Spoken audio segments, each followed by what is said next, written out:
Olá, meu irmão, olá, minha irmã, salve Maria Imaculada. Estamos no ar com mais um programa Viver com Fé e Saúde. Claro, né, gente, com o coração recheado de alegria por receber cada um de vocês aqui na Casa da Mãezinha do Céu, que é a TV Imaculada. Então eu convido você a se sentir em casa aqui na Casa da Mãe Maria.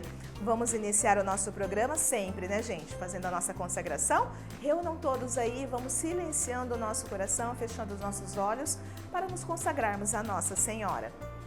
Virgem Imaculada, minha Mãe Maria, eu renovo hoje e sempre a consagração de todo o meu ser, para que disponhais de mim para o bem de todos. Somente peço que eu possa, minha Rainha e Mãe da Igreja, cooperar fielmente com a vossa missão de construir o reino de vosso Filho Jesus no mundo.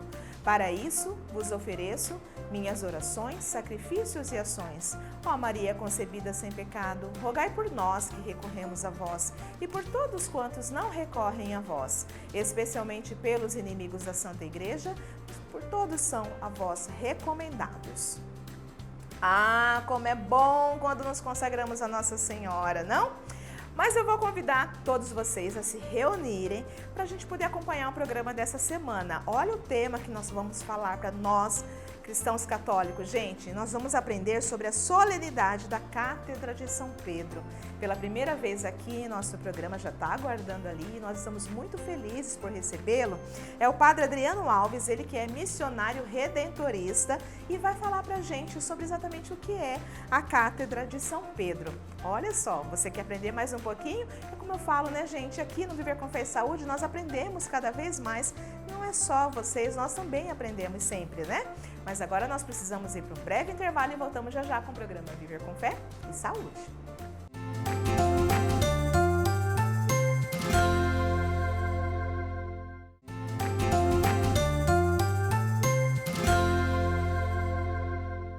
Estamos de volta aqui com o programa Viver com Fé e Saúde. Olha o tema dessa semana. Gente, vamos aprender juntos. Solenidade da Cátedra de São Pedro. Nosso convidado pela primeira vez aqui em nosso programa, e eu estou muito feliz por isso, é o Padre Adriano Alves, ele que é missionário redentorista. Seja muito bem-vindo, querido, aqui ao nosso Viver com Fé e Saúde, Padre Adriano.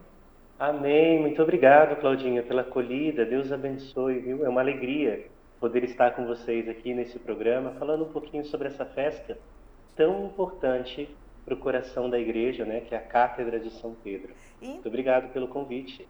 Então, e aprendermos juntos aqui, né, sobre essas questões acerca da nossa fé católica, né? Mas para nós entendermos melhor sobre a Cátedra de São Pedro, Padre, fala pra gente, relembre também quem foi Pedro, Padre.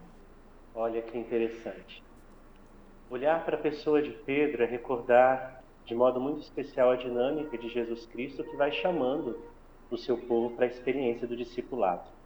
Simão, também chamado Pedro, né, o filho de Jonas, é escolhido por Jesus Cristo para continuar a dinâmica do Evangelho, né, dos primeiros apóstolos chamados por Jesus, né?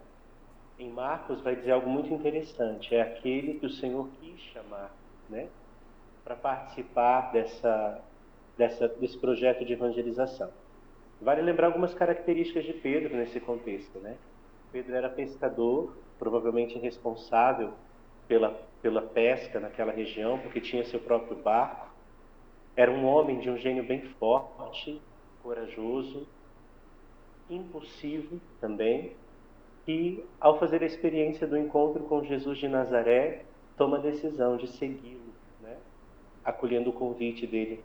Vem e segue-me, porque a partir de hoje vou fazer de vocês pescador de homens, né?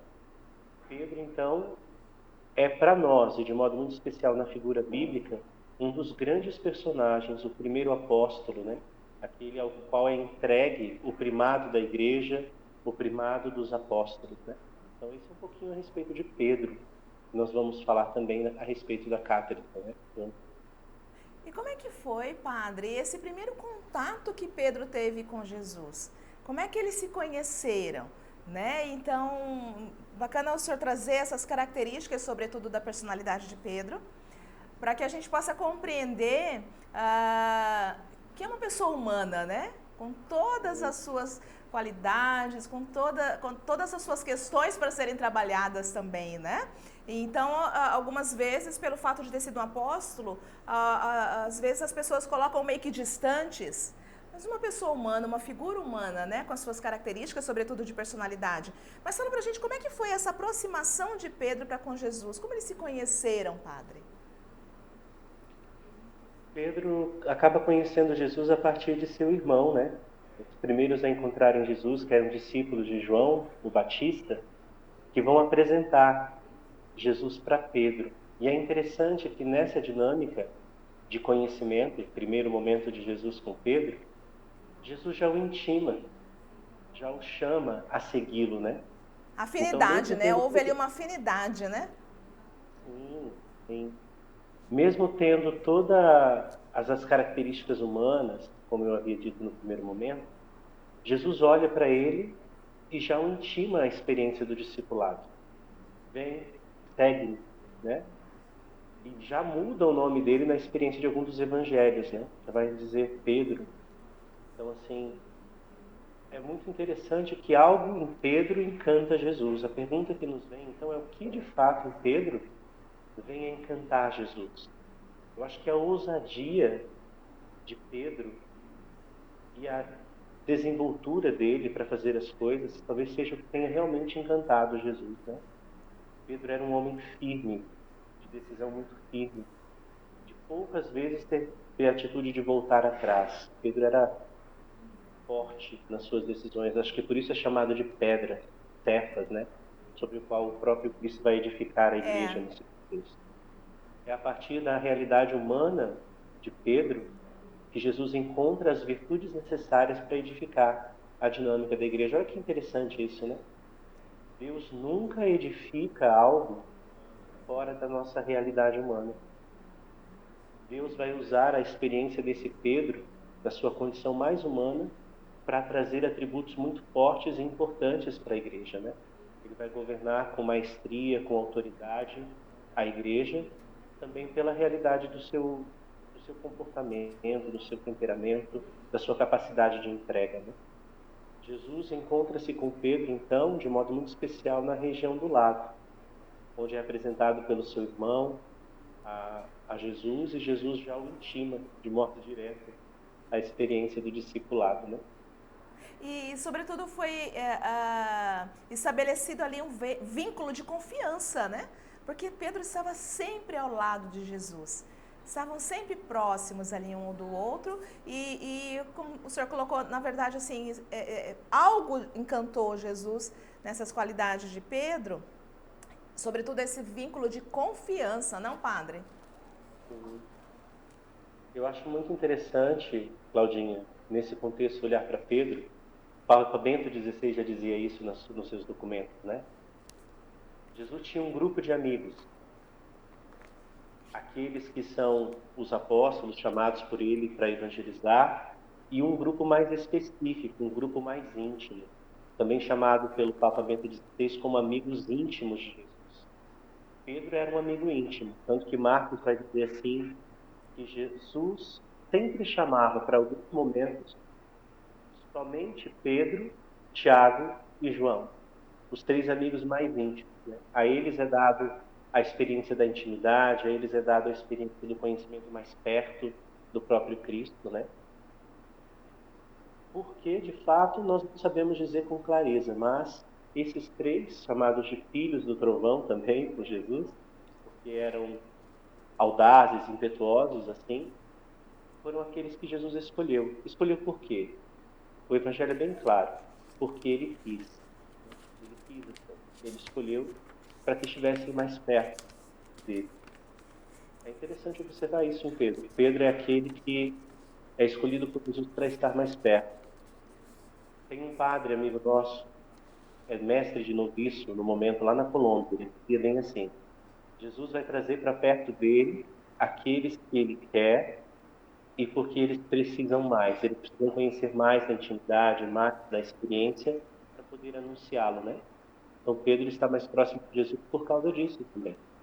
Entendi. Padre, A Basílica de São Pedro, sede, né, da nossa igreja, ela está lá no Vaticano e dentro de Roma. Na Itália, pelo fato talvez de Pedro ter sido morto em Roma, padre? Na verdade, Pedro ele vai fazer a sua Páscoa em Roma mesmo, né? Ele vai para Roma fazer a experiência de continuar a igreja que Paulo funda em Roma, mas ele sofre o seu martírio ali. A cátedra vai ser construída sobre as relíquias de São Pedro, né? Então a ideia da cátedra ser construída ali é uma homenagem mesmo a Pedro, o apóstolo, ao primado dele, mas ela está construída ali para recolher essa cátedra, recolher de modo especial as relíquias de São Pedro. Eu queria lembrar aqui algo muito importante nessa dinâmica a respeito da cátedra de São Pedro. No princípio, a igreja celebrava os seus cultos, as suas celebrações na experiência doméstica, na experiência da família, né? E de modo especial em Roma era feita na casa de Átila as celebrações da Santa Missa. Lá havia uma cadeira sobre a qual Pedro se sentava e presidia a igreja a partir dali, né? Isso, pelo menos, é a história nos conta a respeito da cátedra. Quando Pedro faz o seu martírio, quando ele vive a experiência da sua Páscoa, aquela cátedra permanece ali, juntamente com as relíquias de Pedro, e são colocadas e construídas ali para conter, então, a experiência como centro do primado de Pedro, né? Então, a cátedra está ali, e por causa do martírio também, mas também porque Roma, naquele contexto, era a sede do Império, né? Então, a igreja, sendo parte agora também do Império, reconhecida pela igreja, pelo governo nesse contexto, se torna também um lugar apropriado para se construir a sede, o primado de Pedro ali, né? Entendi. Eu acredito que seja mais ou menos essa questão mais importante do que somente o martírio, sabe? Exato. Padre, e nessa missão no início da igreja, com a ascensão de Jesus, como é que foi esse início todo? Cada apóstolo seguiu, né, uma caminhada, foi para uma região, né, fazer o anúncio, evangelizar, enfim. Ou eles se uniram a princípio e depois eles disseminaram tudo isso? Como é que foi esse início? Eu gosto de recorrer sempre na experiência do início ao cenáculo, né? E o Papa Bento XVI também vai fazer esse mesmo movimento. A igreja se reúne na sua primeira experiência no cenáculo, todos estão juntos. Eles permanecem em Jerusalém até a manifestação do Espírito, que impulsiona a igreja, que torna a igreja manifesta ao mundo. E depois dessa experiência, os apóstolos vão, cada um, fazer um anúncio em uma região específica, né? Então eles vão peregrinando pela região ali, anunciando o Evangelho, cada um para um canto daquela região, anunciando então o Evangelho, anunciando Jesus Cristo. Engraçado que geralmente eles andavam, como era proposto por Jesus Cristo, juntos, né? 2 a 2, anunciando o Evangelho por onde iam passando. Então, no início da evangelização, o início da igreja, eles começam juntos, anunciando o Evangelho juntos. E depois, devido à necessidade para alcançar mais território, o anúncio do reino, eles se dividem, anunciando o reino por onde vão passando, né? Padre, te ouvindo falar cenáculo, esse nome é muito forte em meu coração e eu penso que no coração de várias pessoas que estão nos acompanhando, para quem, sobretudo, participa do cenáculo mariano, né? Então, quando vem e fala cenáculo, dá esse afago no coração, porque é exatamente isso. Um grupo de pessoas que se reúnem a cada semana, a cada quarta, no caso do grupo do qual eu faço parte, na casa de uma pessoa daquele grupo ou de um convidado, onde ali nós juntos, né, fazemos as orações, enfim. E com essa questão da pandemia, claro, nós tivemos, né, que paralisar essas atividades e, no entanto, na medida do possível, conseguimos fazer de forma online. Então, essa questão de que a gente ainda traz para a atualidade essa questão da evangelização, do quão é importante também estarmos reunidos, né? E nesses tempos de pandemia, padre, não há como não falar, é um junto separado, né? Como se diz, longe dos olhos, mas perto do coração. Da mesma forma que estava Jesus na sua ascensão, estava longe dos olhos da carne, mas estava muito próximo, dentro do coração de todos, para que eles pudessem dar continuidade nessa missão da igreja, não, padre? É bem essa questão. Mesmo o Senhor estando longe, vamos dizer assim, fisicamente, Cristo acompanha a comunidade dos discípulos presencialmente pela graça e pela força do Espírito, né? Isso, exatamente. Então ele continua, e o cenáculo ele tem essa imagem, a imagem da igreja que recebe o revigorar do Espírito, que caminha anunciando na força de Cristo, mas que está caminhando com ele na ação desse mesmo Espírito, né? Padre, quando a gente vai estudar um pouco mais sobre a história de Pedro, a gente sabe que ele foi cruelmente morto, né? E por que ele foi tão cruelmente morto e, além do mais, ter sido crucificado como Jesus e ainda de cabeça para baixo, padre? A tradição vai dizer algo muito interessante a respeito disso. Ele vai viver a experiência do martírio, também da cruz, porque era geralmente o objeto de tortura mais forte do Império Romano. Então, por causa de ser martirizado pelo Império Romano, ele vai fazer a experiência da cruz também. Mas qual é a questão aqui? A questão é que Pedro não se achou digno de sofrer o mesmo martírio que o Mestre. É Pedro quem pede para ser crucificado de cabeça para baixo, porque ele não se acha digno de morrer da mesma forma que o Mestre morreu. E ele faz mesmo a experiência do martírio, só que diferente do Mestre, de cabeça para baixo. Porque na concepção de Pedro, ele não poderia se igualar à morte do Mestre, mesmo que fosse o mesmo instrumento de morte. Sim. Então ele abraça o martírio e ele mesmo solicita que ele fosse martirizado de forma diferente. E o crucificam de cabeça para baixo. Interessante isso, né, na história bíblica. Né? Sim, e outra coisa que chama atenção é eles terem acatado o pedido de Pedro, então, padre, porque eles poderiam ter falado, cale-se, você não sabe de nada, né? Mas ainda assim, talvez até pela personalidade de Pedro, né? Eles ainda, vamos dizer, que obedeceram, vamos dizer assim, o pedido de Pedro para que ele fosse crucificado de cabeça para baixo? Olha, eles acolhem essa proposta, mas assim, eu não sei te dizer se é nessa mesma dinâmica, sabe? Porque é um elemento que nos falta na experiência bíblica. Mas de certa forma, ele acaba sendo crucificado de cabeça para baixo para que não fosse crucificado como mestre. Padre, e nós estamos falando assim sobre a solenidade da Cátedra de São Pedro, né? Você nos trouxe aqui a história de São Pedro, né? Quem foi, enfim. Mas, para quem está nos acompanhando, exatamente o que significa cátedra? Olha aí que interessante. Cátedra está ligado à experiência da cadeira de ensino do magistrado.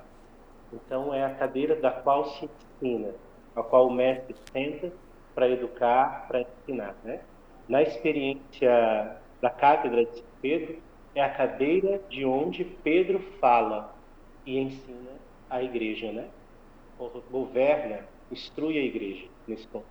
É isso que significa cátedra, cadeira do ensino, né? E por que a igreja celebra essa solenidade da Cátedra de São Pedro? A intenção... Primeiro vamos recordar algo importante. Tá. A tradição da celebração da cátedra, ela é muito antiga. Ela é datada mais ou menos do século IV, começando no Império Romano, né? O objetivo dessa festa é render graças a Deus pela missão dos apóstolos, e de modo muito especial de Pedro e seu primado, né? E seus sucessores. Então é um grande louvor a Deus pela missão do apóstolo Pedro. É essa a intenção da festa. A igreja celebra a festa com essa intenção, de que nós, enquanto cristãos, possamos render ação de graças à igreja, que governa com sabedoria, com caridade, vivendo a experiência das virtudes da fé e da esperança, né? Ou seja, ao celebrar a festa nós recordamos a igreja que governa na caridade. É Pedro quem governa a sua igreja na caridade, anunciando o reino. Por isso que ela é importante no coração da igreja. Celebramos a memória e a festa desse Pedro que governa a sua igreja da cátedra, né? Entendi. Padre Adriano, e a cátedra, ela ainda é utilizada, a cátedra de Pedro, ela ainda é utilizada pelo Papa atualmente, padre? Olha, aí está uma curiosidade muito interessante. A cátedra de São Pedro, enquanto a cadeira de São Pedro, não é utilizada pelo Papa. Ela está na Basílica de São Pedro, de modo especial, no relicário, guardada lá, como para ser venerada pelo povo de Deus que passa por lá, né? Hoje, o Papa governa a igreja de outra cátedra, a cátedra da Basílica de Latrão. É de lá que ele fala, a igreja hoje. Mas a Basílica de São Pedro contém as relíquias da cátedra e elas estão no relicário lá para exposição, veneração do povo santo de Deus, né? Essa é uma curiosidade que às vezes muitas pessoas não sabem, sabe, Carlinhos? Todo mundo acha que o Papa governa ainda da mesma cátedra. Não. Aquela cátedra está no relicário, com as relíquias guardadas, na Basílica de São Pedro, no lugar próprio para a veneração do povo. E, com o passar dos anos, a igreja reconstruiu uma nova cátedra na Basílica de Latrão, onde o Sumo Pontífice, o Papa, o Bispo de Roma, mais precisamente, governa a sua igreja, né? Que coisa interessante, padre. Aguarde um instantinho aí, por favor. Porque agora nós precisamos ir para um breve intervalo e voltamos já já com o programa Viver com Fé e Saúde.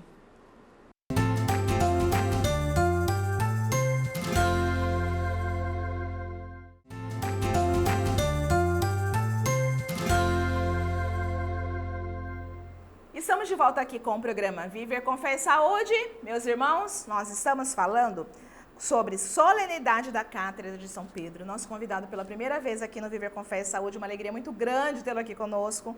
Ele que é missionário redentorista, Padre Adriano Alves, já trouxe uma série de informações aqui pra gente, né, no bloco anterior. E se você chegou agora e se você perdeu, você pode acompanhar as reprises no decorrer da semana ou você pode também acompanhar o programa lá no YouTube. Você ainda não segue a TV Imaculada lá no YouTube? Nós estamos lá como Rede Imaculada de Comunicação. Você vai clicar lá no inscrever-se, naquele vermelhinho, e vai clicar no sininho também para você poder receber as nossas notificações. Você gostou da entrevista? Legal, pode fazer seu comentário, pode curtir e também compartilhar para que outras pessoas possam ter um conhecimento maior sobre a solenidade de Cátedra de São Pedro.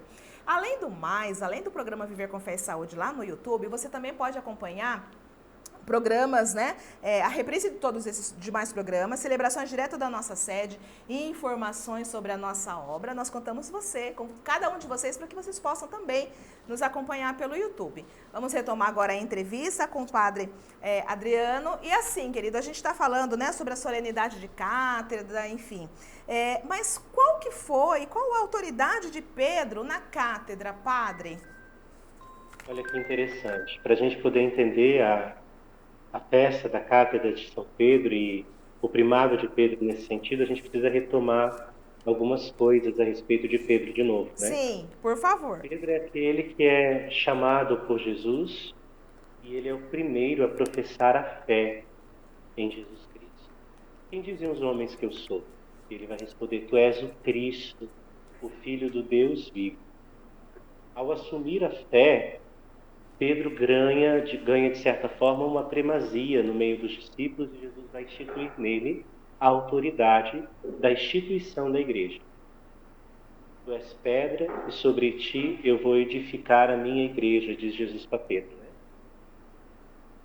Esse edificar a igreja mostra para nós que a autoridade de Pedro primeiro vem de Jesus Cristo. E ele vai acrescentar assim na sua fala a Pedro: e tudo aquilo que Pedro ligar na terra será ligado no céu. E tudo que Pedro desligar na terra será desligado no céu. Né? A autoridade de Pedro na sua cátedra é daquele que faz o link, aquele que tem as chaves nas mãos. Por isso que São Pedro tem a chave na sua imagem. Ele é aquele que faz a ligação entre o povo santo de Deus peregrino nessa terra e esse Deus da vida, né? Na autoridade de Pedro está algo muito interessante. Pedro tem autoridade para quê, então? Ele tem autoridade de mestre. Quem é o mestre? Mestre é aquele que está ali para ensinar, para orientar, para apontar caminhos, para corrigir. Essa é a primeira atitude de Pedro na sua autoridade. A segunda autoridade de Pedro é o pastoreio. Pedro é o pastor, é aquele que vai conduzir o caminho, aquele que vai apontar os rumos por onde a igreja irá caminhar, e é ele que tem a autoridade até mesmo espiritual sobre a igreja. Ele tem as chaves que ligam o reino dos céus, né? Eu acho muito bonito quando a gente entende isso, que a atitude de um bispo, do próprio sumo pontífice, do Papa Francisco, está sentado na cátedra com a mitra, com o báculo na mão, como aquele que vai ensinar, aquele que é o pastor, está ligado diretamente a essa autoridade de Pedro. Pedro é aquele quem liga e desliga as realidades naturais, humanas aqui na Terra, com a experiência divina. É ele quem é aquele responsável de ensinar em primeiro lugar e pastorear o povo rumo à eternidade, rumo à bem-aventurança, né? Acho que isso é muito bonito de nós entendermos. E é uma autoridade que ele recebeu do próprio Cristo, não é contestável isso, sabe? Experiência de fé. Não se contesta a autoridade de Pedro, porque Pedro recebeu de Cristo essa missão, né? Aí está talvez a questão da infabilidade mesmo, do respeito às autoridades, do respeito à hierarquia. Está porque eles são aqueles que, de fato, vão nos conduzir na experiência da vida, na experiência da igreja, uma eternidade, né? Ah, sem dúvida. E assim, padre, em relação ao bispo que você colocou, cada diocese ela possui uma cátedra do bispo que governa aquela diocese? Em toda diocese, ou arquidiocese, tem uma cátedra. E, por sua vez, eu acho que é interessante, daí vem a experiência da catedral, né? A cátedra de onde o bispo Verdade. fala, né? O lugar, a cadeira de onde o bispo governa, fala e ensina, né? A cátedra do bispo tem essa finalidade, muito semelhante à finalidade de Pedro. É de lá que ele vai falar, orientar, governar a sua igreja local, né? Aqui vale lembrar também que a atitude, os símbolos dessa autoridade dele está ligado de maneira muito especial à sua maneira de governar, e está ligado também ao magistério da igreja, está ligado também à autoridade daquele que é o pastor, daquele que é o mestre, e que sempre vai orientar a partir de três critérios importantes. Quais são esses critérios? Ele vai orientar na fé, na esperança e na caridade. O bispo, assim como Pedro, também governa a igreja de modo especial pelas virtudes da fé, da esperança e da caridade, né? É muito interessante observar isso, porque às vezes a gente deixa passar despercebido, né? Os Exatamente. bispos, a igreja, ela, ao celebrar a cátedra de São Pedro, ela recorda isso. A igreja, o primado, o papa, os seus bispos, governam na caridade evangélica, que sustenta a experiência da fé e propõe à comunidade cristã o caminho proposto pelo próprio Cristo, né? Então a cátedra do bispo tem esse sentido também. É o símbolo da autoridade da igreja. É dali que a igreja fala. É dali que a igreja orienta, é dali que a igreja ensina, né? Por isso que cada diocese deve ter a sua catedral, deve ter a sua cátedra, porque é de lá que nasce o ensinamento daquela igreja local, né? E existe uma data fixa, né, para essa solenidade, que é 22 de fevereiro, né, a solenidade da Cátedra de São Pedro, Cátedra de São Pedro. Existe uma celebração especial nesse dia, há um encontro diferenciado neste dia, padre? Sim, a igreja trata a cátedra de São Pedro como festa, né?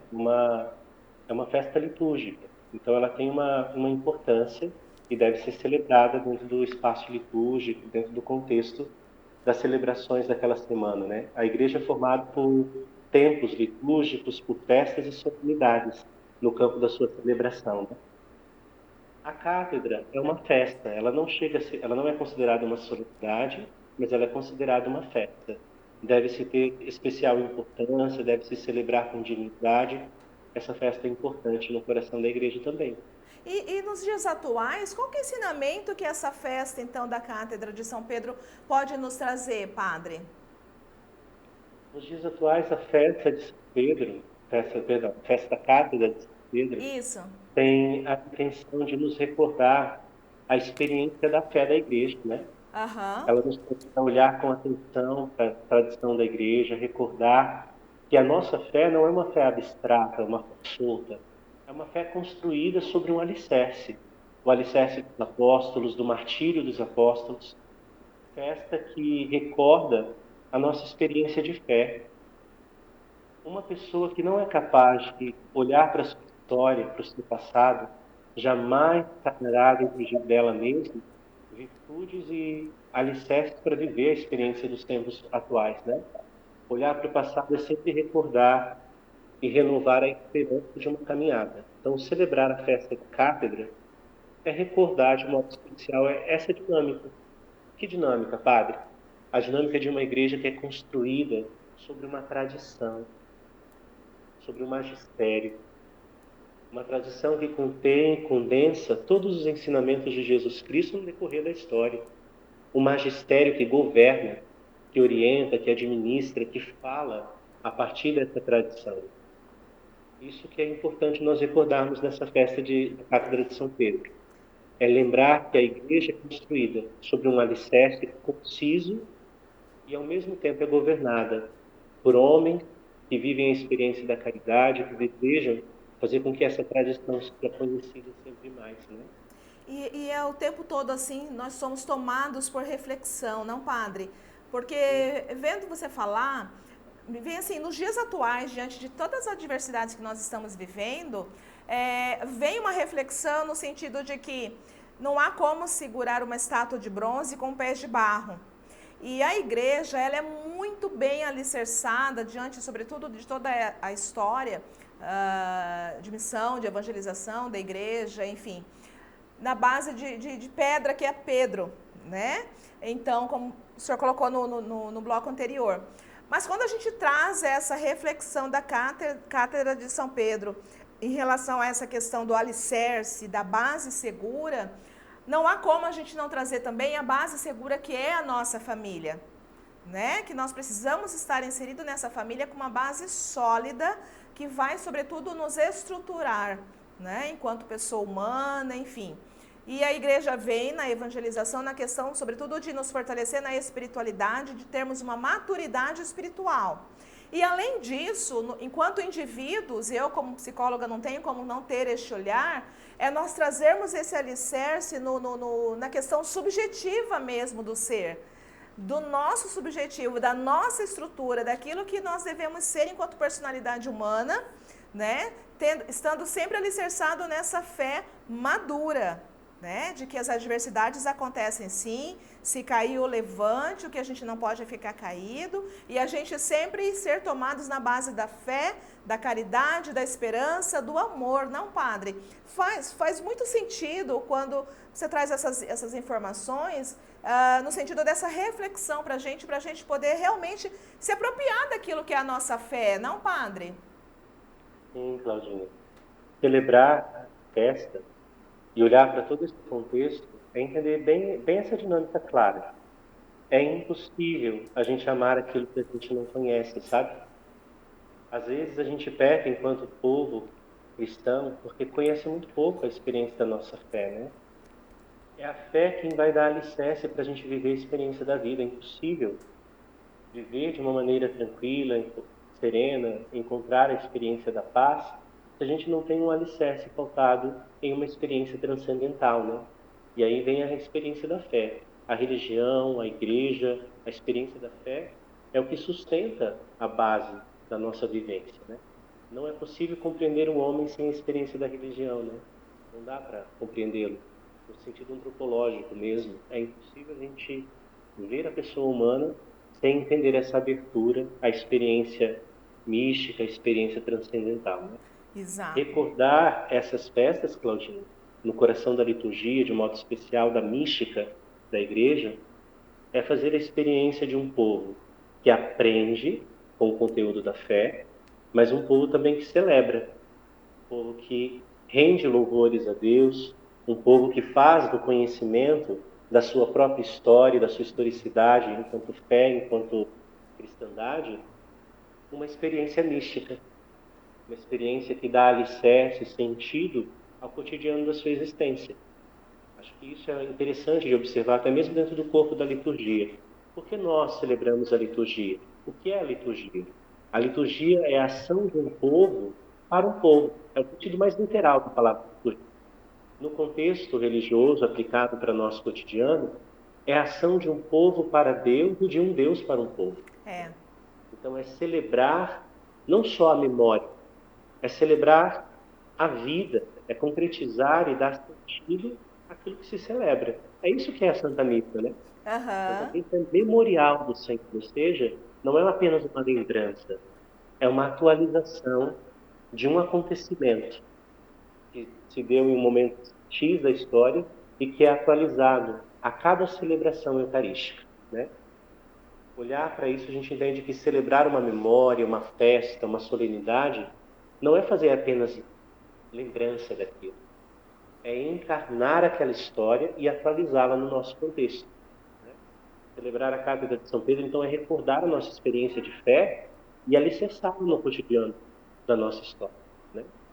Então, tem todo esse sentido de dar embasamento ao povo santo de Deus, renovar a esperança, trazer a experiência da fé, mas é contextualizar e atualizar o mistério para a nossa vida, né? Exatamente, padre. E baseado nessa importância que você nos trouxe de nós, católicos, celebrarmos a Cátedra de São Pedro, eu gostaria muito que deixasse uma mensagem aqui para gente, para quem está nos assistindo, exatamente sobre essa importância de fato, né, dessa solenidade, dessa celebração, padre. Então, quero deixar aqui uma palavra muito importante para todos nós cristãos, né? Celebrar a Cátedra de São Pedro é recordar e render graças a Deus pela missão do nosso sumo pontífice, do Papa, do então Pedro, né, o apóstolo, e dos seus sucessores, e de modo especial do Papa Francisco, né? Celebrar hoje a festa de São Pedro, fazer a memória dessa festa, é entender, povo santo querido, que nós temos uma fé construída sobre uma história real, concreta, alicerçada, coerente, consistente, né?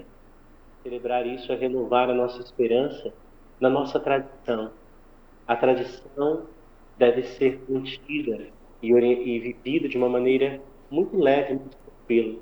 Recordar a importância do magistério, que tem a missão de educar, de ensinar, de apontar caminhos, e entender que esta festa é a igreja que celebra a missão de Pedro, que governa a igreja na caridade. E o que é governar na caridade? É pastorear, é ensinar, é apontar caminhos.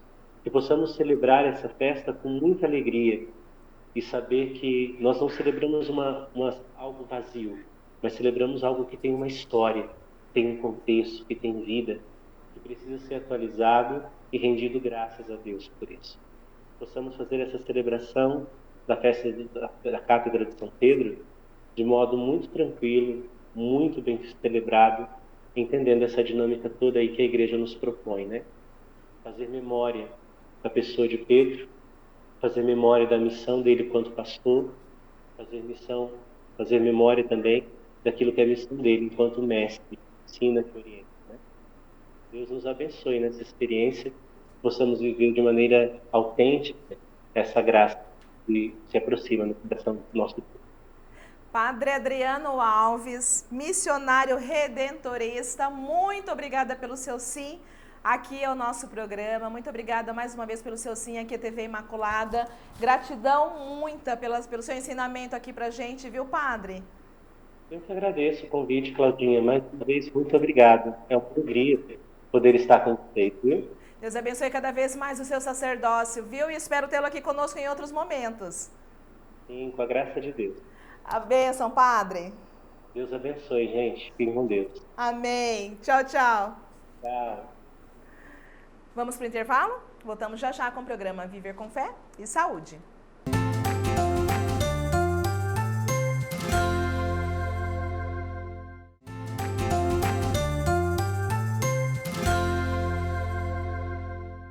Estamos de volta aqui com o programa Viver com Fé e Saúde, agradecendo cada um de vocês que nos acompanham e também ao querido Padre Adriano. Padre, muito obrigada mais uma vez pelo seu sim aqui ao Viver com Fé e Saúde. Trouxe bastante informação relevante para a gente poder conhecer e saber um pouquinho mais sobre o que é a solenidade. Não, Padre? Muito obrigada mais uma vez pelo seu sim. E vocês que nos acompanham, nós agradecemos sempre, Milites, a cada um de vocês. Mas você também pode mandar sugestões de temas aqui pra gente. Vocês podem fazer pedidos de orações também, ligando no 3349-1015. Faça o seu pedido de oração para os programas maravilhosos oracionais que nós temos aqui em toda a nossa programação. E para o Viver com Fé e Saúde, você pode mandar sugestão de pauta. Nós contamos também com você que nos ajuda a fazer aqui o nosso Viver com Fé e Saúde. E eu desejo a cada um de vocês que tenham uma semana abençoada, produtiva, cheia da graça de Deus. Voltamos na próxima semana com o programa Viver com Fé e Saúde. Te cuidem, um grande abraço e salve Maria Imaculada!